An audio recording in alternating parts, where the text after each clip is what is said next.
morning, everybody. So you should be able to hear us now and see our screen. So give us a quick thumbs up if you can hear us. Yes, we got a few there. Fantastic. Looks like we're Many doing thumbs. well. Many thumbs, yes. So quick welcome today to everybody who is joining us from the audience and also to Burke, who will be I'll be speaking with today. And give me a thumbs up if you are, this is your first time to attend an AML Gray Matters webinar. Okay, we have some new faces, so a very warm welcome to you.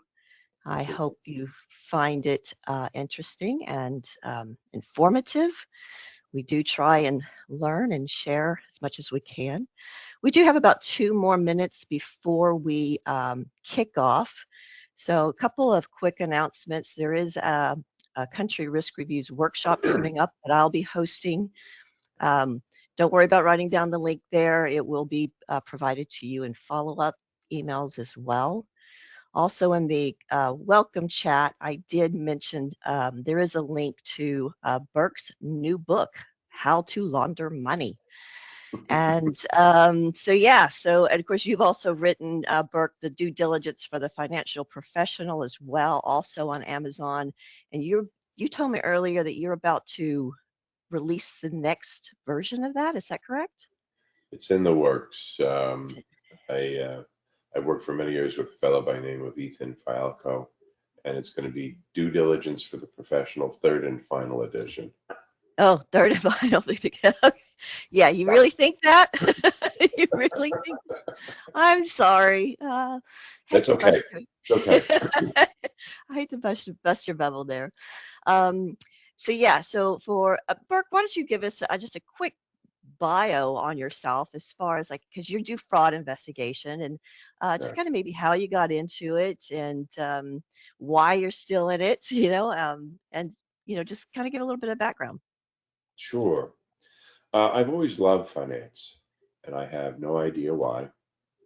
Um, Shortly after my 18th birthday, I had taken my exams to be a commodities futures commission merchant, as well as getting my Series 63 and 7 securities license here in the U.S. Right. Um, Love the commodities markets, worked with hedging, left of that firm and started my own firm to do some capital finance for enhanced energy projects. And when that went south, when PG&E decided to not honor contracts, out of the blue, I got a call from the gentleman who used to teach me Okay. the material for my licenses. He formed a group called American National Group, went there as the director of corporate finance at a young age, and we underwrote 8 companies in 2.5 years, and all 8 made money. Would probably still be there today, except for my friend, the owner, had a cocaine habit. Uh-oh. Yeah. Yeah. Leaving the firm, an attorney I'd worked with called me and said, "Hey, listen, you're good at this due diligence looking into companies. Maybe you can help me find some missing money." Literally, absolutely the last call I took at the firm. And I wandered over to the law firm, and in 1 week, I took a gentleman from 15 checking accounts and 1 apartment building to about 80 checking accounts, 3 apartment buildings, and by the time it was done, it was 186 checking accounts and 11 apartment buildings. And Wow. I just loved the thrill of the chase and unwinding. And as I move forward, the same skill set, the curiosity, the understanding of finance, Mhm. served me very well working onshore and offshore, as well as doing the investigations after the problem and doing the due diligence before a problem, before someone commits to buy or sell something.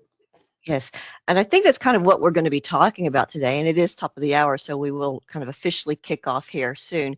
But it's kind of like what we do, what people like myself do with the due diligence helps with the investigation when the time comes. And if we don't do our job right, then it makes your job more difficult. So it's very important that, I've always said that the AML industry requires all of us great administrators great investigators, great law enforcement, and that's the only way I think it's truly going to work, is if we work together, as well as Yeah, very good policy writers. The regulations have to be written very clearly, as well, in the guidance. working So as a we team is absolutely exactly. important. Exactly. Yeah. I'm not an investigator. That's not my job. My job is to get in as much information as I can and make sure I have that. I have what I call the clear picture of who I'm dealing with. Um, but at the end of the day, I may not really notice or be aware that there's a fraud going on until the transactions start to happen. And then Mhm. that's where you come in, as well. So we're going to kick off here soon. So again, welcome, to everybody, who is joining us. So this is Burke Files. If you've just joined us, he's the author of How to Launder Money. He is an experienced fraud investigator, both onshore and offshore, and has also written the book Due Diligence for the Financial Professional, and promising us that the next version is coming out. So thank you very much, Burke. A little housekeeping before we do begin. And sorry, this is not the housekeeping. This is why today's topic is important, which we kind of just went over a little bit. Again, I always say AML compliance officers, our role is twofold. We got to protect our firms as well as protect our firms from regulatory consequences. So we've got to make sure we have those controls and procedures in place, and we have to protect our firms from being used unknowingly. And there is an ROI problem. That's return on investment. Billions are spent, and yet for compliance, we all talk about the cost of compliance that private industry is having to spend, and yet uh, uh, Burke, you tell me if this is right. I saw the statistic that we recover less than 1%. Would you say that's about right, or would you say it's less, or would you say we recover more? It's less. It's less. Yeah, so I was kind of thinking too. So if we were in the private industry, we would shut down. We'd be deemed ineffective, the AML uh, role. Yet we're not. We're growing, and the costs are even increasing. So it is a shared problem that we do need to come together. It's whether you write the rules or whether you follow them. It is a shared problem that we need to address. So today is really kind of about looking in the mirror a bit. And so some of us might feel like if don't feel like you're under attack, we all have to kind of do this little reflection here to see how can we do this better. So some housekeeping. This is not legal advice. It should last about an hour. There is a certificate of attendance that will be automatically generated for those of you joining us live today. It says here questions at the end, but feel free to post your questions now. I'll be keeping an eye on them on my screen and posting those to Burke throughout the presentation or throughout today's broadcast. And again, recording and slides will be made available and sent to all registrants. So keep an eye out for that follow-up email. It usually takes about 1 or 2 days for it to go out. And then, of course, we have upcoming Gray Matters topics. We do one a month now this year. So FATF fifth round in April, costs of KYC. So a little bit of a kind of part 2 of today. That's in June. And then MLRO supervision, I think it's going to be in August, but there will be one in July as well, too, I believe. So that's today's housekeeping. So we can begin.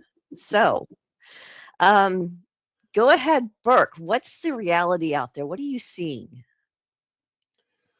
Um, what I'm seeing is I'm seeing well-intentioned clerks continuing to add to the huge file folder of regulations every time they encounter something they didn't expect.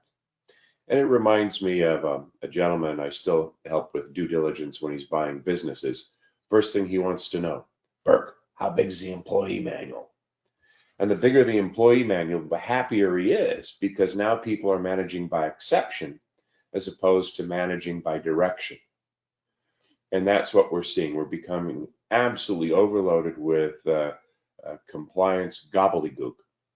Mhm. And what I've heard from many a banker, he said the compliance department is no longer about compliance. It's about fine management. We have to look like we're doing something so we can negotiate the fine down, and Wait, it's really sorry, upsetting. the fine manage Fine, fine management or Yes, fined? Okay. So kind FINE. yeah, so kind of like what I said earlier, our role Mhm. is twofold, trying to protect from uh, regulatory fines, um, as well as not getting used. And can you repeat that again? You said you mentioned we're exception managing. Yes, we're managing by exception. Every Okay. time something happens that the FATF, or we'll say in a different environment, a company manager, every time something happens they don't like, they change the rules. They add to that rule book, the employee manual or the FATF, what we have to comply with. And it becomes, after a point in time, meaningless. Yeah, there's just too many exceptions. You can't run a business, you can't run a compliance department with so many rules. People just begin to ignore them. Yeah. Okay. I think some people would agree. I find it's the complexity of some of the rules. Yes. That's I mean, again, I'm in the tech side now, so just trying to work with developers to code the complexity is very, very difficult, and all Oh, the it's it's ridiculous. yeah, It's either or, but not if that. yeah, And it's ridiculous. yeah. Um, and what about these again? When I took I got the ICA certification, and I hear a lot of people get the ACAM certification. Mhm. First thing we're taught, three stages of money laundering: placement, layering, integration. Are you still seeing that, or is that out of date? It will always be there, but the idea of taking cash and placing it into a system to move it is largely getting put to the sidelines, where the transactions are now not about cash, they're about anything that has a stored value. And, a warehouse receipt. Kimberly, thank you for everything you've done today. I'm giving you a small warehouse receipt. Go figure out what's in the container in the warehouse. You're not going to see that anywhere. Right. And the more you focus in on the what was going on 30 years ago in or was it, no gosh, it's 40 years ago in the 80s in Miami, it doesn't exist. If you're going to find a place that takes a duffel bag full of cash, you're looking at some place in the hills of Indonesia or Brazzaville. They Mhm. just don't take it. Yeah. Yeah. And what would you say are the more sophisticated operations doing differently? I mean, they're probably not even handling cash. No, they're not. Yeah. They're using items of value to exchange. It could be artwork, it could be a piece of land, it could be one of the fascinating ones was time. They were using time on the fiber optic cables. They were buying Oh, and selling time on the fiber optic cables that go underneath the ocean. Um, Forming companies, stealing intellectual property from the world, and then openly selling that company to someone that owes them money, and it all looks like an above board financial transaction. yeah. Okay. Let me see if we've got any questions here. Uh, Software is another good one. oh, really? Explain that one. How is that like a intellectual property theft of software or No, you just set up a phony software company and people start paying you licensing rights every month. oh, okay. And yet there's nothing truly being sold. It's kind of Nope. like my TV subscriptions, all my streaming services that I never use. Yes, it is. Exactly. Unfortunately, I signed up for those. Um, And what about the role of the professionals? What in our industry, we refer to as the gatekeeper, the lawyers, we're not the banks. We are what they say, the gatekeepers. Are you seeing more of us kind of do our part, or are you seeing, what's your experience with the gatekeepers? It seems to be one or the other. One, they're honestly trying to do their part, and really, you can get rid of 85% of your problems, maybe 80% of your problems with proper KYC on the way in. Yeah. And the other part of just going through the actions. I was speaking with a law firm in Copenhagen about representing a client. Well, we have to do our due diligence. I said, well, it's all here in a file folder, but we have our own people that do it. And I'm looking over at the corner of his desk and I tapped the book. He goes, yes, this is what we follow. I said, look at the author of the book and look who's before you. It was my book. Yeah. That was actually very handy. Yeah. There you have Okay. someone who's just going through the machine process of it and not actually getting to know their client. And Mhm. that's also a problem, because if you know what what they want to see on a client intake form, you can produce it for them. They're none the Yeah. wiser. Yeah. And before the AML laws kicked in, and again, I'm probably showing my age here as well. We did what was called the sniff test. Is it, does this smell right? Kind of thing. As a matter of fact, I even have a little candle here, that you might appreciate. Smells like fraud, but sure. Kid, I don't know if you can see Yeah. that. And it's a candle. I just thought that was kind of cute. But yeah, we would always do what was called the sniff test. Well, then the AML regs, kicked in, and it was checklist. Do we have the copy of their passport duly certified just right? Do we have a copy of the utility bill? And suddenly it was like, do we have the pieces of paper? We weren't really asking ourselves, does this smell right? And I think that's a skill set that possibly got lost, or not lost, but kind of got covered up a little bit. And the Well, other thing that I you make see it. is people, Let me hold you there. You make a really good point. And what I've seen in financial institutions is they're hiring by the pound of rear ends, not by the pound of brains. And I've seen where one or two people can replace 10 or 15 very simply because they're a bit of a polymath. They have experience, aware with law, aware of accounting, aware of business, and they can sort through a lot of it a lot quicker. And that's where I think a lot of financial institutions need to go, is fewer bodies, more brains. yeah.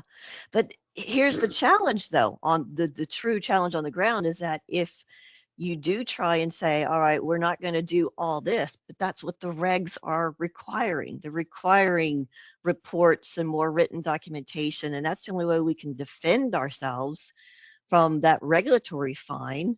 So it's interesting. I find that we're more focused on defending ourselves against regulatory fines, and that is distracting us from those sniff And tests and truly stopping us from not helping the bad guys. And yeah, I don't no, know. you made the. It's the difference between prevention and cure. If you Yeah, prevent the problems, you don't have to write all the reports. true. Maybe we'll be figuring out how can I prevent the problems without writing the reports. Uh, so yeah, so let me see. Uh, yeah, there's a few kind of questions. I'm going to have to get Mhm. back to those as well here. So now our next slide is where AML struggles. And you mentioned Harry Potter at one point. Did you call it the Harry Potter problem? Yes, Okay, so yes. explain the Harry Potter problem to me. Well, one, my children have been saturated in comments about money laundering and me hollering at the TV and crime shows they're not doing it right. And then one night it was a Harry Potter movie, and it was the one with Dolores Umbridge. And Dolores Umbridge, everything that went wrong at the school, she came up with another little rule and had it tacked on the wall. And that's what's happening right now. Every time something happens someone doesn't like, they're tacking up another little rule on the wall. And how is that finally addressed? All of those rules were shredded from the wall, and it was left with people having to deal with people. And there's so much of that that I see is necessary in anti-money laundering, is they have to reduce the number of rules. I don't think that'll happen, but I can speak my mind. Reduce the number of rules, increase the breadth and opportunity for the intake people, and really work on know your client. If you do the intake work right, you get rid of most of your problems. Okay. Now, I'm putting myself in the seat of a regulator right now. And as you know, so I used to work in Cayman. Yep. Cayman ended up on the gray list after an FATF. BVI is on a gray list. South Africa. I mean, so many countries end up on the gray list due to after these mutual evaluation reviews from the FATF. The regulators are trying to write the rules to keep their countries off the gray list. So is this problem starting with the FATF and their kind of pressure on countries and their regulators? Because I don't see it really coming from, because the regulators are trying to protect the country. The compliance officers are trying to protect their companies. So where's the real problem? Where's that problem really beginning? Is it beginning The with the problem FATF? begins with the OECD, the parent of the FATF. Any finding of the OECD, all member nations are required to put into their laws. So any finding of the FATF, the member nations have to put into their laws. Those not member nations are being extorted to comply to those rules. Say, Mr. Regulator in Algeria, if you don't comply with these laws, the members of the OECD will bar you from their banking system. This is not something that's voluntary. The larger nations are passing laws they don't understand, coming from the OECD and FATF, and the smaller nations are essentially extorted into comply or die. It's not a healthy relationship by any stretch of the imagination. Yeah. And the same rules that are going across the world are inappropriate for a developing country as they are sometimes for a heavily industrialized company. And along the way, a lot of our money-centered banks are saying, we give up. And they debank a lot of the banks in other countries in an act they call de-risking.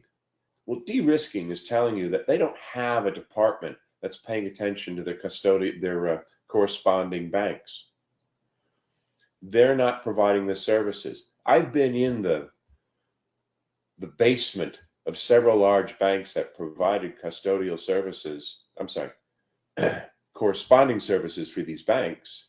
And do you know how many of the anti-money laundering policy books they had from their customers? Probably zero. Correct. Yeah. How can they know what's going on with a bank serving sub-Saharan Africa if they don't even speak to the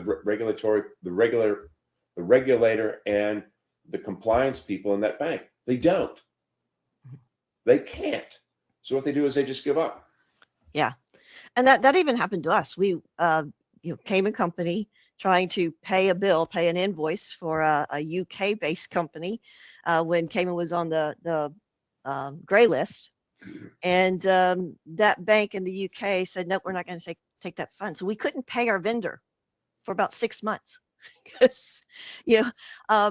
And it was a real pain. And it was just like, I can't even pay our vendor. Thankfully, our vendor was kind enough to just go to another bank, because I was even saying, look, I will give you all of our KYC to the bank that was supposed to be taking our money.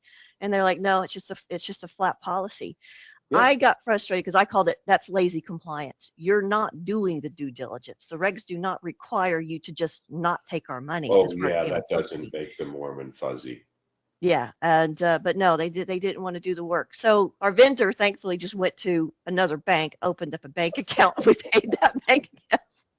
Laundering money to get around the anti-laundering money. Exactly. Yeah, I was just like, that's just not helpful.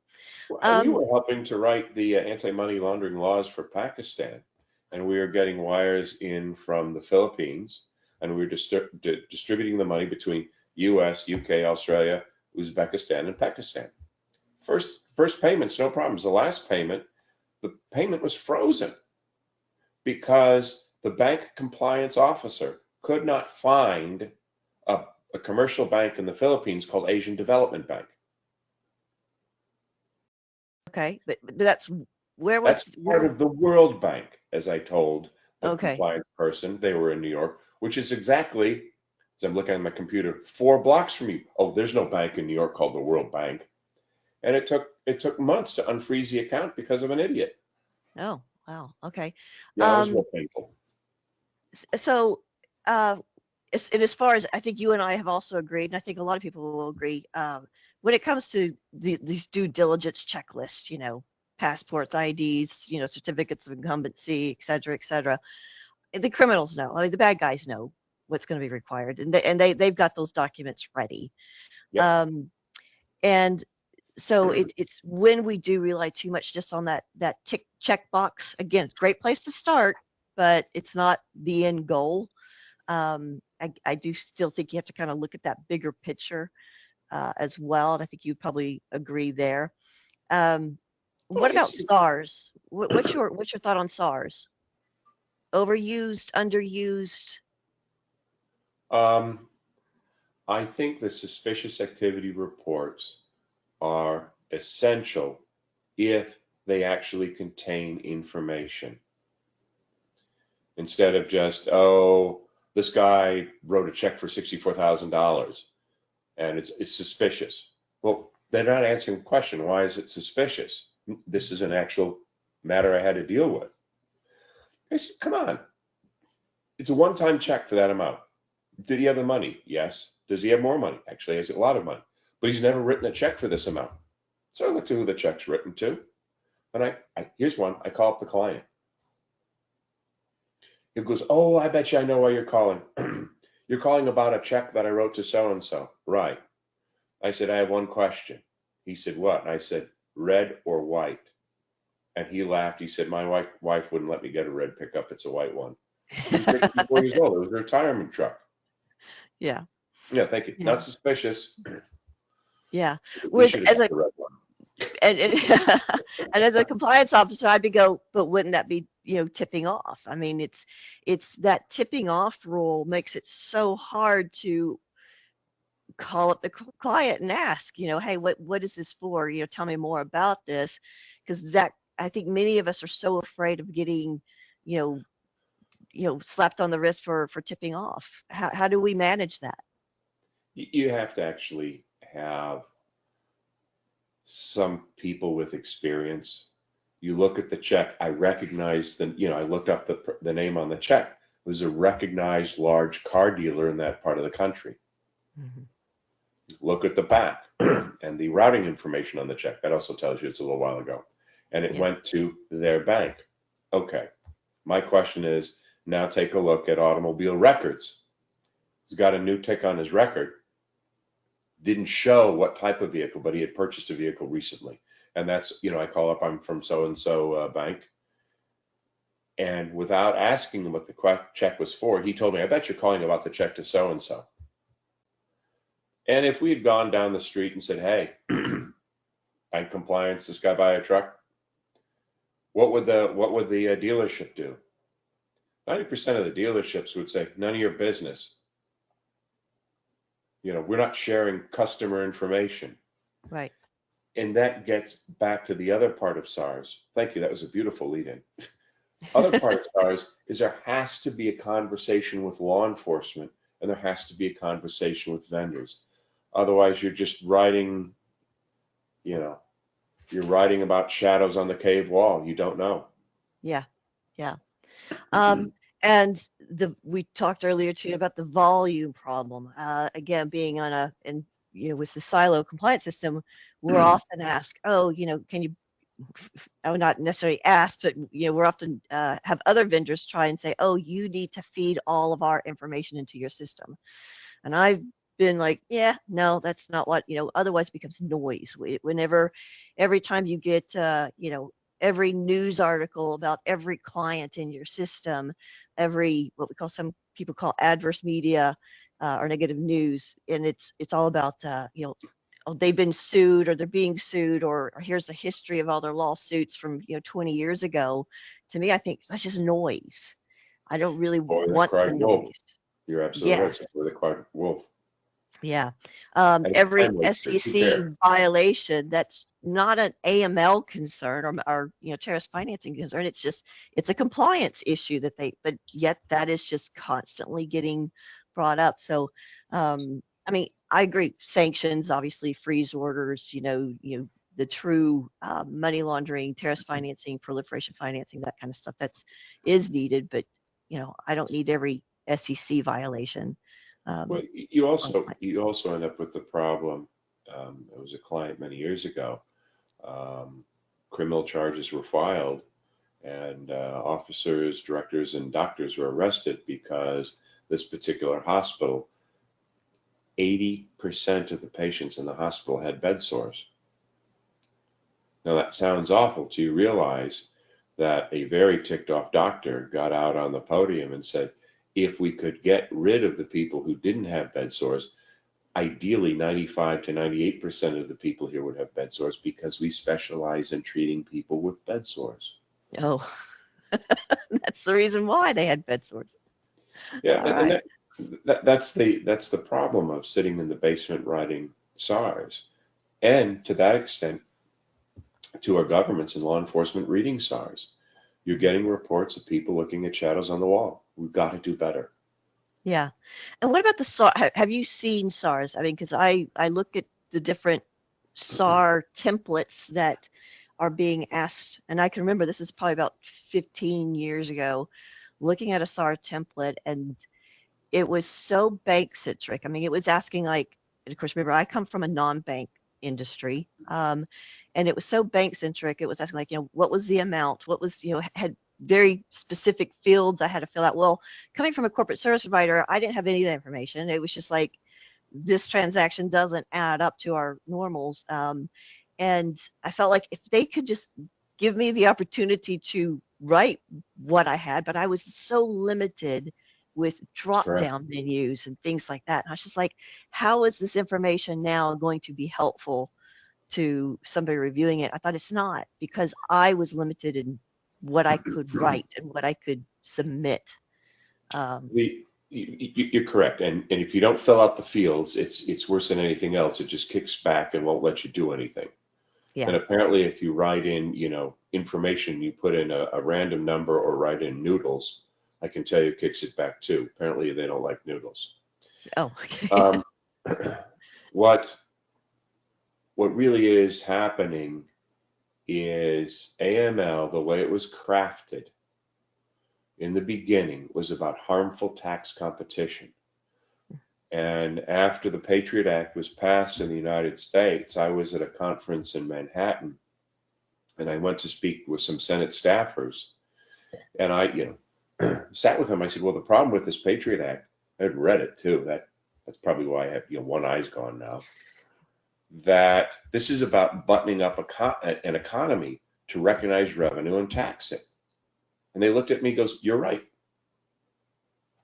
which was completely unfair because I was ready for a good argument and I was denied the argument. You wanted that argument, didn't you? Yes. Um, so so we do have the SARS problem. We have the volume problem.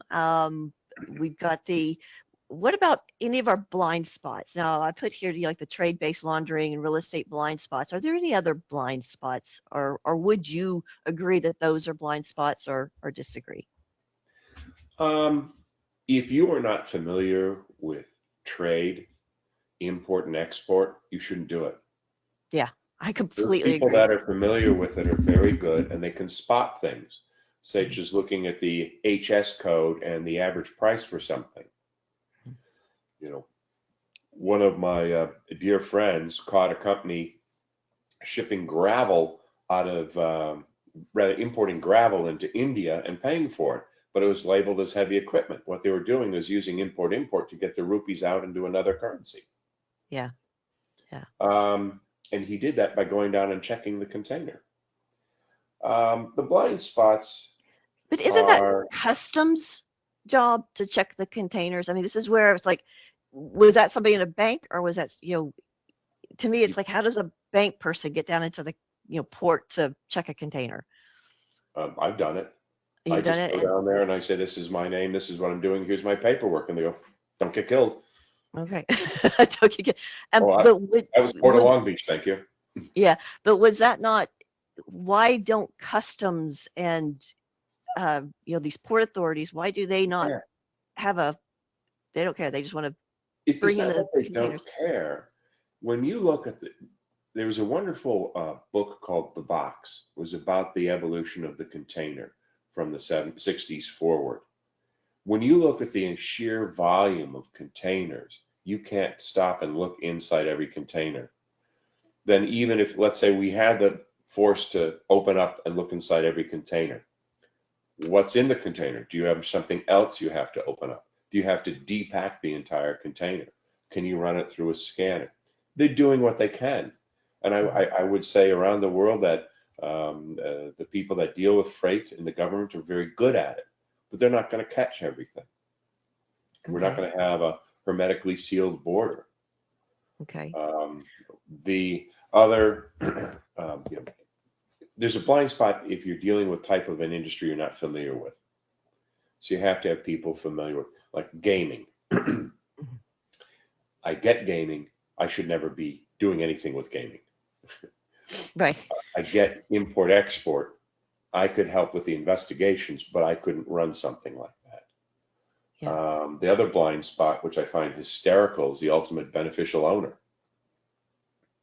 It's completely, utterly useless and very expensive. This is a classic example of forcing compliance on the honest, and the criminals just laugh their butt off.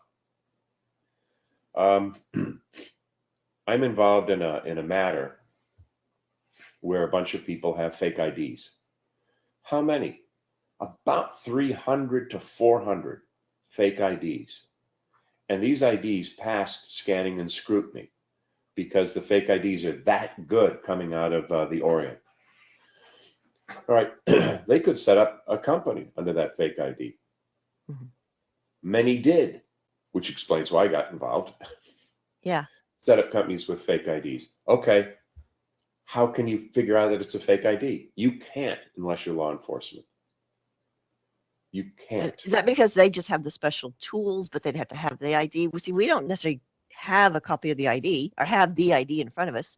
You can have the ID in front of you. They're that good, and you're not going to figure it out. Even with the ID scanners, you're not going to figure it out. You have to have a law enforcement hooked database to get the rest. All right. And that's probably never going to happen for Yeah. the private industry compliance professional. Is never going to have that kind of equipment or access to that kind of equipment. Correct. And you're looking at some of these IDs are printed in 4 or 5 layers. These fake IDs are printed in the 4 or 5 layers, including micro printing, the inks, and all that. Yeah. Yeah. And I've actually seen the fake IDs bought off the internet. I'm near a college town, and $50 these college students can get fake IDs, and they look, they have the holograms, they look real. And I was like, if a college student can go get a fake ID for $50 just so he can get to a bar, I'm sure the bad guys And can do you look at it's the joke is the Russian proxy. To my Russian friends, it's still funny. The Russian proxy is a lead pipe about that big. You get someone to get front for you in the company, and you always have that lead pipe to make sure he votes the way you want. Yeah. And the most brilliant, more detail in the book, most brilliant was where the officers and directors and senior management of this particular financial institution were clean as could be. What you didn't find out unless you did the reading and the digging is that there was a president of the shareholders meeting. What did the president of the shareholders meeting do? Approved everything that came before the shareholders. That one person had the company like that, and they were not an owner, officer, or director. Right. And I recall that was that general, right? Is that the general that you mentioned in your book? Uh-huh. Good Yeah, read. exactly. Sorry. I was reading, and of course, I still haven't gotten the actual book, so I'm just reading the excerpts, and I thought that was good. And it's funny because I even had the same conversation not 2 weeks ago with our software developers, because they were talking, we're extract all the stuff from registers of directors and shareholders and things like that, and they were trying to code all this stuff about who owns how much, and I'm like, we were talking about partnerships, and that is I said each of those partners could have a different partnership agreement. Yep. I said we can't code that because it's going to be in a document that we don't yet have. Yep. And I mean, the tools are coming as far as like being able to extract and read these documents, with all the AI stuff. But right now, it's like people are just looking at the registers. They're not looking at the agreements in the back end. Um, they're not looking at they're not truly looking at what I call voting rights. Who's got the voting rights? Who's got the true control? They're just looking at, oh, he's got 5,000 shares or something like that. Well, what do those particular shares have voting rights? Do they, what kind of control do they have? Well, Um, you're a sophisticated consumer of the information. How many people would understand the difference between a general partner, a limited partner, different classes of general and limited partners, or even something like a cell LLC?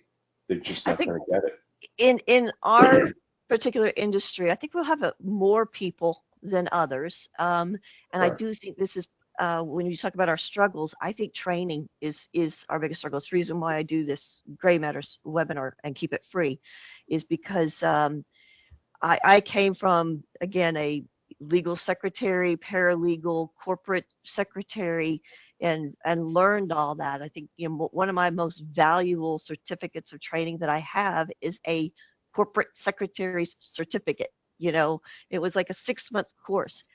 That is more valuable to me than my degree in finance Yep. from a private university in San Francisco. That is where I really learned what I use today.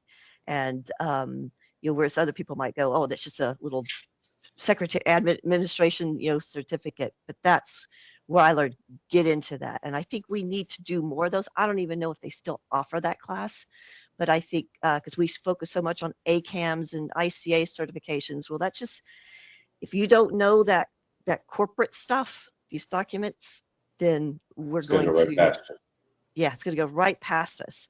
um, you. Sorry, we're kind of we only got about 20 minutes left, and so I just wanted to anything else on this particular slide, state-based laundering versus cartel level laundering? I think you kind of mentioned do you mention that in some of in your book as well? Yeah, essentially, um, if you're looking at state-based laundering and cartel level laundering, state-based money laundering is one of the best ways to do it, because as a government entity, you are exempt from almost all of the AML rules, etc.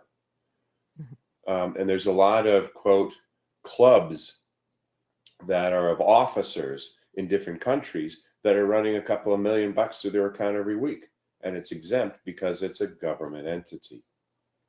Okay. The cartel level laundering um, has changed a lot in the last 10 years. It went from running boatloads of cash to corrupting someone on the inside of the bank to look the other way. And you're starting to see a lot more cases where there was an insider that had been bought off or otherwise compromised through the threat of violence. And you think, gee, that's probably Mexico. Gee, it's happening here in the United States. This isn't something new. And then you have banks that are essentially, that's who they cater to. Mm-hmm. Okay. And they do their very best to paper it over. It just happens. It happens, yeah. Okay, we're going to move on, and then I'll start asking some questions from the audience.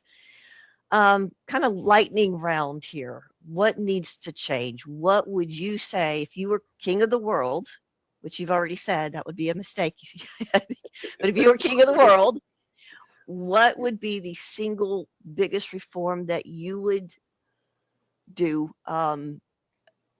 to help with the money laundering? And let's say we were truly addressing true financial crime, money laundering, terrorist financing, proliferation financing. What would you do to address that? One, I would reduce the regulations drastically. Two, I would enhance cooperation with law enforcement, where they could sit down and talk and discuss off the record about what they see and what's going on. Because sometimes industry sees stuff before law enforcement, sometimes law enforcement sees it before industry. Why not cut that off? Second, law enforcement needs more training and more education to stop the crimes before we have to report the money laundering originating from the crimes. And last, the most unpopular is stop fining the shareholders. When a bank has a huge fine, everyone says, we got that bank. We fined them $30 million. By God, we got that bank. No, you didn't. Everybody in the bank still has their quarterly bonus for trading on risk as opposed to responsibly running a bank. Maybe they lose their job. Doubtful. And in the end, who pays the fine? The shareholders. The shareholders pay the fine. The shareholders who have that bank stock in their retirement portfolio. The people in the bank that have been participating in the employee stock ownership program. Those are the people that get fined, not the people who did the bad choices. So, one, finding the individual bankers that decided to intentionally overlook what was going on, and many times it is intentional. Second, maybe they were just really negligent. They're out of the bank business. They're out of the finance business. They've been banned. I mean, one of the most frightful things was in the Danske Bank when they were having their problem. I have an email in front of me. I'm looking at it. I believe it was neither the in-house counsel or the chief of compliance could find their AML manual. But you have to start looking at skin in the game and individual responsibility. And once we have individual responsibility, we have better trained people in law enforcement and in the banks. A lot of things are going to happen. Just Mr. Economics here. One, people will start paying attention. Instead of fine management, they're looking about what their stake in this is. They're going to take it seriously. Second, the costs will come down. Let me ask you this: with the personal responsibility, I mean, it's already growing. And sorry, audience, tell me if I'm right or wrong here. In your jurisdiction, MLROs are starting to take on that personal responsibility. That's the money laundering reporting officer. Yeah. Now, I see, and it's my experience from the few MLROs that I speak to, that worries them, and they're considering not doing the role anymore. So when it comes to, I mean, could we lose good people if suddenly they go, because we're very restricted. We only have so much that we can work with, so much of a budget, and yet so much, and it's like, it's almost too much. And then to also take on that personal responsibility. So I'm just trying to play a little bit of devil's advocate. I agree with you. If you're truly doing, or, if you're truly turning a blind eye, if you're truly assisting, yes, that should be, you should be personally responsible for that. But I worry that whenever the individual has that personal responsibility, and yet they're just overwhelmed with the workload, that they could. Under the current environment, it's impossible. Yes. Right. Under the current environment, it's possible. If you reduce the number of issues of compliance, right, and you have law enforcement working with these people, then it starts to make sense. But I'm not looking at just a compliance person. The compliance person is rarely the person who has gone, who's been the problem.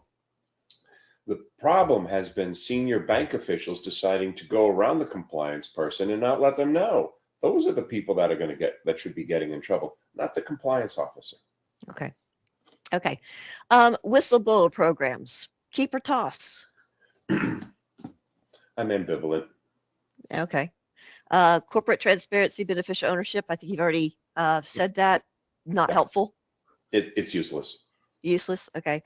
policymakers, those who are drafting the regs or, basically positioning themselves that they're going to fight financial crime. Are those just sound bites, or are they really drafting sound policies? They are A, sound bites. B, we want to be tough on crime. C, they don't know what they're doing. D, they should all lose their jobs. You're not a fan of They don't know what politicians. they're doing. They're Yeah. causing more damage and harm. Mhm. Even if they finally were to say, SARs and all of this are really important, we've done great work, they haven't, because it's now costing the banks more money in compliance that could be taxed as profit. Okay. They're counterproductive. And what are we doing right? That maybe we could just, if we did it at scale. What you're doing right is creating awareness that bad people are not welcome. Okay. All right, and the bad people can be fraudsters, Ponzi schemes. We just saw some disastrous large companies like First Automotive that appeared to multi-pledged assets and the rest. When you have people in the chair in the financial institutions that ask the right questions and are empowered to act, now will make a difference. It may not be fining that particular institute, that particular company, but rather you realize that instead of sanctions being put on them by a country, quietly they're sanctioned by bank after bank because the bank doesn't want that risk exposure. There has to be fewer laws, greater flexibility, and only real punishment to individuals when they act intentionally. I think that's that intentional, that word intentionally is key. All right, I'm going to go to the audience questions these last few minutes here. So somebody is asking, how is UBO requirements in closely held firms hurting and not helping?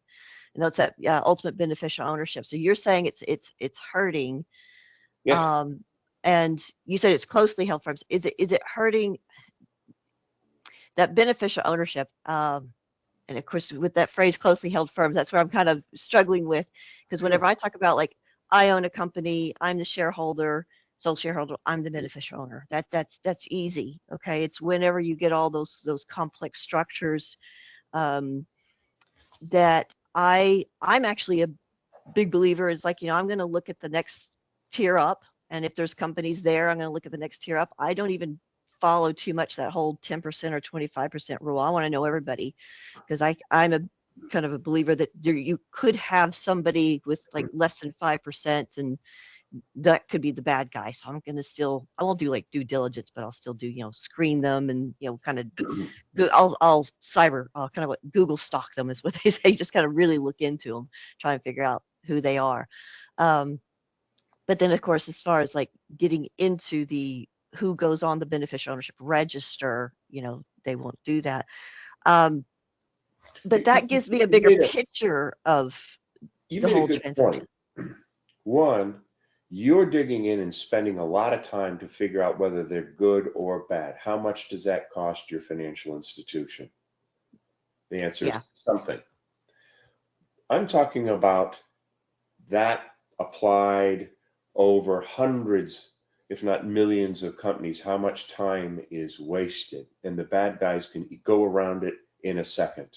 Mm-hmm. Now, let's assume it's not a bad company.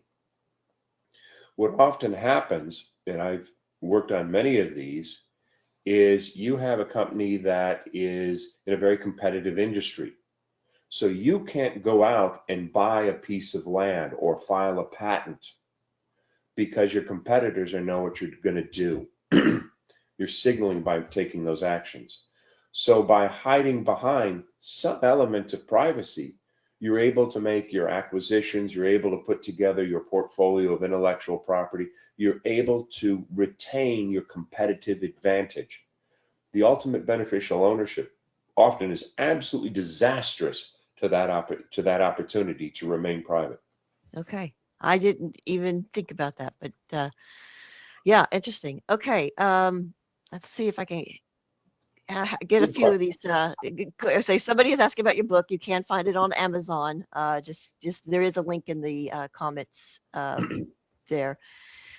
Somebody's writing, the test for source of funds from a foreign country used to be, maybe still is, whether the activity would be deemed a crime in the domestic jurisdiction. So I think that they call that the dual criminality rule. Are you familiar with that? Yes. Okay. Has this fallen away since OECD rules and regulations require a universal standard, universal standards? Are, have you come across that? Sorry, that's a new question for me. I'm not. No, no, that's a real good question. um, I think the compliance people, the financial institutions are just going to stick to the OECD, not will it be illegal in the other country. Um, Okay. for And example, in we use the India, marijuana industry as an example. You know, it's illegal, technically illegal in the U.S. Could be legal in I think Canada. I think it's illegal in like Cayman, for instance. So it's like if you have somebody who is an investor or owner of a marijuana dispensary, could we take them on as a investor of a Cayman fund? you It, know, that type of what's legal, what's not legal. Um, if that money had been owned in a legal manner in the country of origin, what is another country to say? yeah, I mean, if you yeah, want to say if it was earned illegally in that country, we're not going to bank it here, got it. But if it was earned legally in the other country and they're going to bank it here and they've broken no laws there, don't break any laws here, yeah. I don't see a problem with it. Okay. Let's see if I've got some more. I mean, Somebody is writing, it's important not to throw out the baby with the bathwater. Policymakers are important as well as rules and regulations. And I think we would agree with that. You know, it's almost this it's almost like I think it's just like there's just so many rules and we find them so hard. the problem with rule makers, and there should be rule makers to establish a level and transparent playing field for all, is that there's no skin in the game. If they get it wrong, they just write another policy to correct their policy. There are some people out there writing policy that do not understand finance, that do not understand transactions. I would rather pull the policymakers from retired bankers and brokers and import export people than clerks that are very well intentioned. I've met many of them, they're very well Yeah. intentioned, but they don't understand what's going on. And the financial landscape, since I jumped into finance the 80s, has completely transformed itself. Borders have dropped. We're training people right now for jobs that don't yet exist to use technology that has yet to be invented. Hmm. And we're regulating looking backwards. Yeah. We have to get a framework that is more robust and less punitive. Yeah, I definitely agree. As far as like the technology, all the AI, stuff like that, it's like it is what we do today is going to be very different, hopefully, what we do 3 years, 5 years from now. How AML is done, is performed, is systemized, you know, things like that, reviewed. It's going to be very different. And I have wondered, I mean, let's even look at what's going on in the world today with, you know, Iran, you know, Iran's on the blacklist, FATF blacklist, right? Well, overnight we're kind of having these situations going on, and I'm sitting there going, how long will it take the FATF to remove the Iran from the blacklist, so that that country could, you know, they can Right. participate? Yeah, I think it's probably going to take years. So it's like, can we move that faster? You know, can we help Syria? Can we help, you know, these countries that have, you know, been on gray and blacklist for so long? But I'm not sure how fast they will move or can move. Um, Yeah. to and so That's then, that's where you sorry, go say, ahead. if I ruled the world, Yeah. this is where I probably shouldn't have any rule making authority or ability whatsoever. Well, this is where I wish that the private industry could feel more confident about making their own judgment calls without fearing a financial fine because they said, hey, just because they're on a gray list or a black list, we're still going to take on this business because of these things instead of a kind of a tick box. I No, we think can't do business with them. you've made a very good argument for a hybrid license um, for emerging financial environments. Um, one of the a friend and a gentleman who wrote one of the reviews for the book, Warren Coates, was with the IMF, and he specialized in establishing central banks after a country has been transformed, I think is a nice way to put it. Yeah. And it's not going to And be it's going to be a rocky transformation. We all know yeah, that. It's just, but that's where the there SNP. should be a hybrid that allows to the ability to plant those seeds of commerce. Yeah, yeah. And this is again kind of goes back to that sniff test that we applied 25 years Yeah. ago.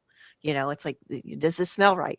All right. Let me see. We've got in the Bahamas, the real estate sector has pushed back against being classified as financial intermediaries, um, as they typically receive no funds except for commission for services. It's only the lawyers who receive the funds, and I'm assuming the funds for the transaction. Do you have any comments about the real estate industry and how the real estate agents are being asked to, um, monitor their clients? For they're salespeople. They want to close a deal. I mean, I get it. Yeah, that I've watched so many fraudulent transactions over the years, and the real estate people go, "Oh, well, the title insurance people are doing." The title insurance people say, "Well, the recorder's doing it." No one's doing it, Okay. and putting it Who on the. should be it? Should it be the lawyers? Should it be the real estate agents? It should be a requirement of the transaction, and real estate is transferred so differently in all the different worlds, countries, that saying who does it, but part of that transaction must be the bona fides of the source of funds. And either it can be, I've seen some ideas about posting a bond Hmm. that's refunded after a year. I've seen ideas where the government hires a third party to check into all of it.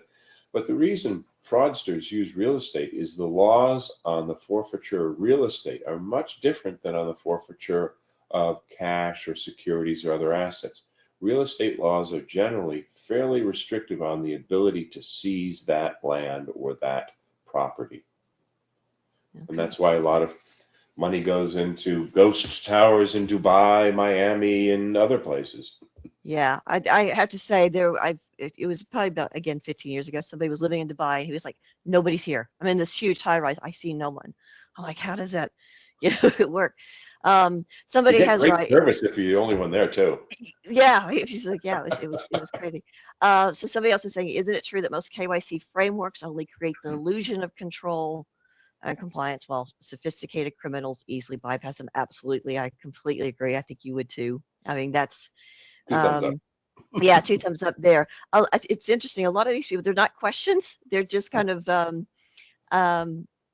yeah, Sure. somebody's saying, oh, this is great, but how do I apply this to my role working at a trust company service provider? Again, I fear, I feel for you, Sarah, because But that's, how do I apply this at a trust company as a service provider? yeah, Learn, read, learn, ask questions. And what yeah, happens is the human mind is incredibly sensitive to incongruities. And when you find that incongruency, that's where you dig. yeah. Yeah. And I think too, because I came from that, corporate service background. That is where I was always drawing out, the structure and who's who. And it's interesting because I find it now with all the tools that we have, I could do so much more. I could find out like, all right, here's a PEP who's a director of this company. Um, what's this Pep's background? Because my thought is he's a director. Maybe he could be just getting paid, and that's kind of a not bribery, corruption. He's getting paid off to Sure. be a director. Does he really truly have that experience to be a director for a company in this particular industry with this particular business activity? And if the answer is no, then I try and find out why is he a director. But you've even mentioned, again, we got to dig into the minutes, the shareholders' minutes, resolutions, things like that. Find out who's got that authority that you mentioned with the general, who wasn't even on the board, who was not a shareholder. He was a chairman. He was somehow he was just somehow Chairman of the involved, shareholders meeting. Yep. chairman of the meeting, and yet he's the one who actually had that control. And we're not going to find that in registers. We're going to find that in these documents that we're not. I think we've stopped looking at. Um, in We're forced to comply to the letter of the law, not the spirit of the intent. And we Yes, have to get back to the spirit of the intent. I yes, mean, it's something that I've done for years for compliance services. I travel a lot, um, mostly for either investigations or lectures. And I say, gee, I'm going to be in this spot. Is there anything that you might want me to look at? And oddly, it wasn't an international one, but it was a trip to Los Angeles. And they said, this company's exporting a lot of cars. Oh, okay. So I went over there and I asked about buying, a couple of different cars. There was nothing in this building, nothing. And they were exporting 40 or 50 cars, between 20 and 30 cars, excuse me, every week. I said, oh, so where do you keep the cars that you export? And the lady looks at me and goes, oh, we don't export. We just sometimes get some stuff in here a bit at a time. Oh, okay. Come back and I report. And it was a public company that said they were doing all this import export. It was a small public company that was laundering money. Why was it a small public company? Because as soon as you're a public company, what happens to the level of scrutiny? It goes down yeah. a I lot. am seeing that being questioned though, more. So there is kind of like you still have to do a little bit of due diligence for because that was my cheat sheet. Are they listed? Here's your 10K and all the Yeah, audit form. Here you go. yeah, yeah. No, it's like, if they're listed on a stock exchange, public company, then okay, tick that box, move on. I did that. I'm just as guilty. Now that is being questioned to no, you still have to do some due diligence there, and then you can apply if there's no other risk factors. So that's good. That is in Cayman. I don't know if it's in other jurisdictions. So I think they cotton on to that. Okay, it's after 5 minutes after the hour. I'm going to see if there's one more question. Okay, it's mentioned that if you do intake right and you get rid of most of the problems in trust, corporate service providers, law firms, etc., your compliance may be detached from the fee earning side, i.e., those with direct contact with the client, which means that digging may be limited. How do you ensure that you get it right the first time? I don't I think we really can. Yeah, I've counseled banks and financial institutions that client intake and compliance have to be detached. What was happening in a bank in Africa is the client intake person was getting paid a little bonus on how many people they brought into the bank, and the bank manager was getting a little bonus on how much money he brought into the bank. So they're both proper incentive. And if the compliance officer couldn't be found at that time, all right, the bank manager could approve the intake of the account. So most account intakes were going on at lunchtime. We were at the Okay, compliance officer, okay. and they said, what do we do to hammer this out? I said, it's real simple. Change nothing except their bonus points don't count unless it's approved by the compliance officer. Oh, okay, Boom, you hit them right in the incentive. And if okay. you have a person doing intake, the person on intake should be 100% honest and say, I'm gathering all this information. My person over here in compliance will probably have more questions for you. And we're doing this. I'm stealing this from someone else. We're doing this to make this bank or trust company, financial institution, a place that your grandchildren will like to bank. We don't Oh, want a red-faced moment. yeah, yeah. And all of a sudden, all that uh, confrontation that we seem to develop has been melted away, and say, we're making sure that you're not here at a bank that's going to have a red-faced moment. It does two things. One, to a person who's honest, they don't care. Fine. To a person who's worried about being unwrapped or disclosed, they go elsewhere. Yeah. That simple defining moment of intake with that little speech, I have found to be incredibly powerful in making your life easier. Yeah. So that goes down to training the intake people, the client facing, the lawyers, I mean, again, you get the young lawyers who are like, they're all about, they want to be the top biller, they're competitive, they want to be the best in their firm and bring in the most money. Yeah, But yet the compliance is there to kind of protect them from inadvertently, protecting them serving from somebody. themselves, their appetites. Exactly, exactly. And that's how I used to always kind of say, I'm really trying to protect you, not hurt your numbers. Yeah, It's and as yeah, compliance people, we shouldn't be seen as, Captain No coming out of the basement. yeah, We should be seen more as a proper sport coat that fits the particular institution that we're working with and for. yeah. And I used to try to do it like I would really try and help get the person across the line, across the Yeah, compliance line. Like I can remember, working with a bright engineering, they were a student, and but they had an idea, they were going to create a fund, and yet, they didn't have all the standard, KYC items. So I was, asking them things were like, well, what about a letter from your professor? Let yeah, me see your transcripts. That you really know what you're doing, what you're talking about here. And, at the end of it, he was like, yeah, you know more about me than my own mother now, but it was a friendly conversation because I was trying to help him, not just, yeah. no, you don't have the criteria. Um, and so that's how, compliance, I think, should be. We're really trying to help grow the business, but safely.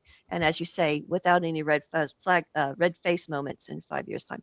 Sorry, I do know it is past the hour. I want to thank you again, Burke, very much. My I pleasure. appreciate it. This time to kind of reflect.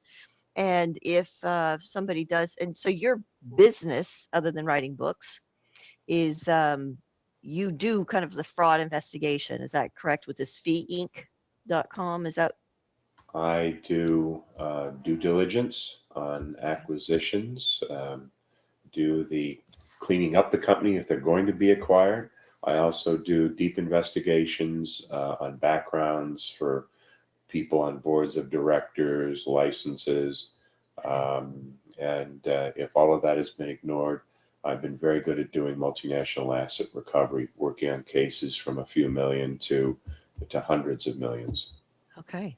Yeah, it's you actually have a couple of websites. No, one of them I can't actually repeat in public. It's the so go to feeinc.com, and I think you see, or you can Google you, and I think you've got some other services under other, business names. Um, but I thought that it was, unf and so Yes, that's we where you on kind of F. unf. I just thought that's brilliant. And is that the asset recovery where you're No, really no, that is a fellow I've worked with for many years, and okay? he said your skill set is perfect for us to do reorganizations on companies, and that's what he'll do. He'll go in to do a company reorg or get it ready to go public, and I'm the one that comes in and tries to undo legacy errors. How's that? Yes, that's very nice. Untangle the mess. There you go. You betcha. All right. Yeah.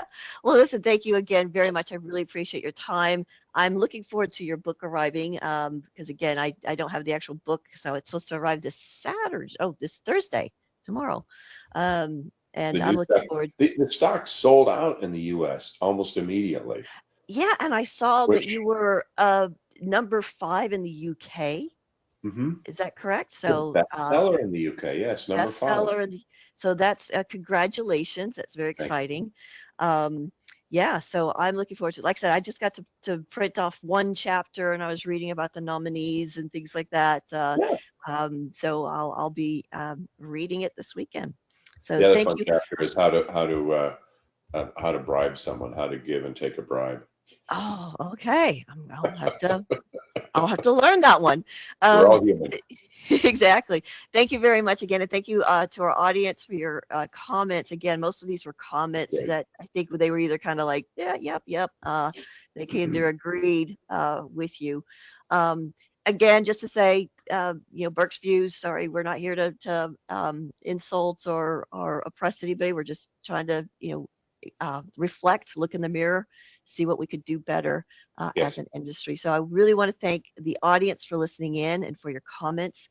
And do join us for the next topic. I think it is in, let's see here. Oh, nope, I don't have it there.